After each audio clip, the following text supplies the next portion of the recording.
بھائی دیکھو انجینئر کا جہاں تک مسئلہ ہے نا, ہم نے اب اس لیے یہ جا کے وہاں بات چیت کرنے کی کوشش کی تھی کہ یہ چیپٹر ہمیشہ کے لیے کلوز ہو. اور یہ جو میں 5 آدمی لے کے جا رہا تھا, یہ جو میں نے کہا تھا نا 5 میری طرف سے 6 آدمی میں نے کہا تھا شاید, تو ان میں 5 تو کراچی کے تھے, کوئی جہلم کے علماء نہیں تھے میرے ساتھ. اس میں بعض حضرات نے کوشش کی کہ ہم بھی آئیں, وہ اچھے مخلص تھے, لیکن میں نے کہا حضرت اگر میں آپ کو لے گیا تو میسج یہ جائے گا کہ یہ خود نہیں چاہ رہے, یہ دوسرے علماء کو آگے کرنا چاہ رہے ہیں.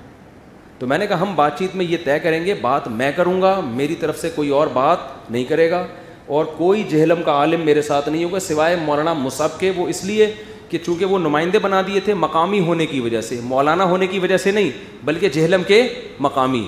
تو مقامی آدمی کے لیے ڈیل کرنا آسان ہوتا ہے, تو وہ صرف معاون کے طور پر کنارے پہ کہیں بیٹھ جائیں گے. بات کون کرے گا؟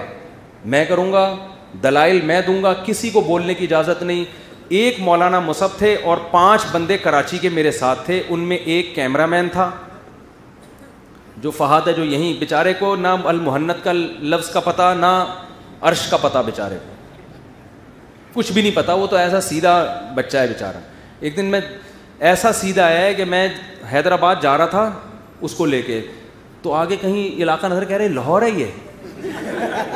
یہ پچھلے سال کی بات ہے.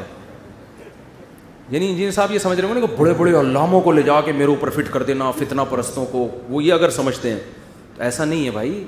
ایک یہ کیمرہ مین تھا جس کو بیچارے کو یہ نہیں پتا, پھر ہم نے بھی کھیلا اس کے, ہم نے کہا وہ آگے فلسطین کی پہاڑیاں نظر آ رہی ہیں فلسطین, میں نے کہا وہاں سے تھوڑا سا یوں ٹرن مارو نا تو مصر سے ٹچ کرتے ہوئے ہم سوئٹزرلینڈ کی طرف نکل جائیں گے.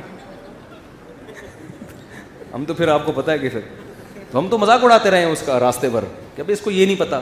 تو یہ اتنا گھننا تھا, یہ مناظرہ کرے گا, یہ انجینئر صاحب کو دھمکیاں دیتا, یہ پڈا کرتا وہاں جا کے. ایک تھا میرا بھانجا واسع, یہ جو یہ بیٹھا ہوا ہے, یہ این ای ڈی یونیورسٹی میں 2 سال مکمل کر چکا ہے, آدھا انجینئر ہے, عالم تو ہے ہی نہیں. یہ اس لیے گیا تھا کہ اس کو میں نے رجسٹر دیا ہوا تھا کہ جب میں بولوں نا کہ یہ والا کلپ اتنے بج کے اتنے منٹ پہ فوراً چلا کے دکھاؤ, سمجھ رہے ہیں. تو اس کے پاس وہ کلپوں کے پورے ریکارڈ, ہم نے ایک آدمی اپنے جیب میں ساری چیزیں تھوڑی ڈالے گا کہ جب میں آپ سے وہ کلپ مانگوں آپ نے وہ کلپ پیش کرنا ہے کہ آپ نے فلاں کلپ میں یہ ارشاد فرمایا ہے, ٹھیک ہے نا, یا آپ اپنے دعوے سے پیچھے ہٹ رہے ہیں, کچھ بھی ہے. یہ اس کام کے لیے تھا. ایک مولانا صفی صاحب تھے, وہ بیچارے چھوٹے سے عمر ہے ان کی, ابھی فارغ ہوئے ہیں, وہ میرے شاگرد ہیں.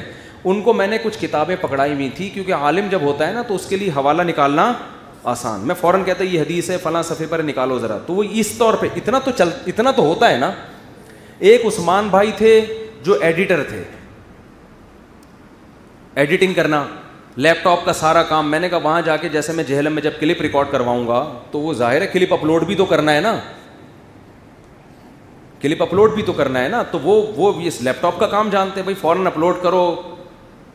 کوئی اس میں ایڈیٹنگ کرنی پڑ جاتی ہے تو ایڈیٹنگ کر لے اس میں. اس کے لیے عثمان بھائی تھے, یہ لیپ ٹاپ کا سارا کام سنبھالتے ہیں. اور ایک میرے بہنوئی عارف صاحب جو میرے بچپن کے دوست ہیں, وہ غریبی میں, تو ایک غریبی تو چلتی ہے نا, تو وہ تماشا دیکھنے کے لیے.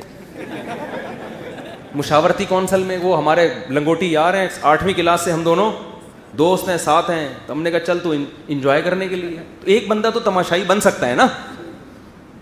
اور مولانا مصعب صاحب اس لیے کہ وہ نمائندے, ان کو نمبر میں نے دیا تھا تاکہ ان کے ساتھ جو شرطیں طے ہوں ایسا نہ ہو کہ وہ بیٹھیں اور وہ پھر خود گواہی دے سکیں گے بھائی یہ شرطوں کی ڈیبیٹ کرنے کے لیے ایک آدھ غریبی چلتی ہے. تو یہ 6 میں نے یہ والے 6 بولے تھے. اس میں کوئی یہ نہیں کہ جہلم کے مناظروں, جو بڑے بڑے مناظر ہوتے ہیں ان کو آپ کے سر پہ لے جا کے, باقی تصویریں تو پھر آئیں گی, ظاہر ہے وہ سب علماء ملے, ان میں جو مناظر تھے وہ بھی ملے, وہ تو گروپ فوٹو وہ تو بنتا ہی ہے, سب کو پتہ ہی ہے. تو یہی اللہ کی قسم یہی افراد تھے. قسم اٹھا کے تو آدمی جھوٹ نہیں بول سکتا نا. اس میں جہلم کے مناظر اور علماء نہیں تھے, صرف ایک مولانا مصعب صاحب تھے, باقی سارے یہی تھے. اور ان میں بھی مولانا مصعب صاحب نے بات چیت نہیں کرنی تھی, پابندی, ان کو پہلے سے میں نے پابندی لگا دی, آپ نے بولنا نہیں ہے, بات میری اور انجینئر کی ہوگی, آپ کی نہیں ہوگی, آپ کو اجازت نہیں ہے ایک لفظ بھی بولنے کی. کچھ لوگ تو اور بھی تھے جو ساتھ جانا چاہ رہے تھے, ہم نے اس لیے منع کیا کہ ہمیں ڈر تھا یہ بیچ میں بول نہ پڑے کہیں, تو یہ بھی خطرہ لگ رہا تھا. تو بہرحال ہمارا مقصد پھر بتا دوں کوئی نیگیٹیوٹی پھیلانا نہیں ہے, اس مسئلے کو ختم کرنا ہے.